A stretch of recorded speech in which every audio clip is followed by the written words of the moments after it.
A lot of these bad contractor cases end up in civil court. The contractors we've looked into all owe a lot of money but rarely pay it back. So what does it take for them to face criminal charges? CBS 58 Investigates gets calls all the time about contractors who take money and take off. I've paid him all this money and he still doesn't want to work. He never showed up the next day. We've never seen him again.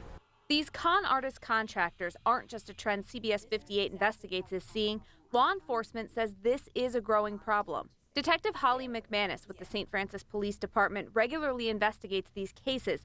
She says it's so common because people are looking for easy ways to make money. The state of Wisconsin does not have any licensure requirements that, say that a contractor has to have A, B, C, and D in order to be a valid contractor. Detective McManus recently took an 8-hour course on contractor fraud at Waukesha County Technical College. We talk a lot about where's the venue, who has the jurisdiction in which to charge a case.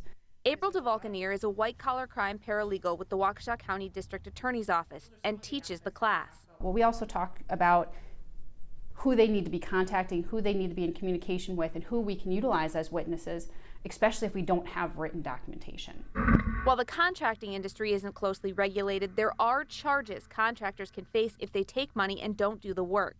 According to the statutes and according to the theft statutes even, most cases could be considered criminal. But these cases take a long time to investigate. Between getting warrants, subpoenas, and going through financial records, DeValcanier says the average is about 18 months. We just had a case that was probably 4 years long. And in most cases, customers really just want their money back. I think once they get their money back, it's easier to just stop pursuing it because it's less stressful that way. CBS 58 Investigates did interview one victim who says he went to police.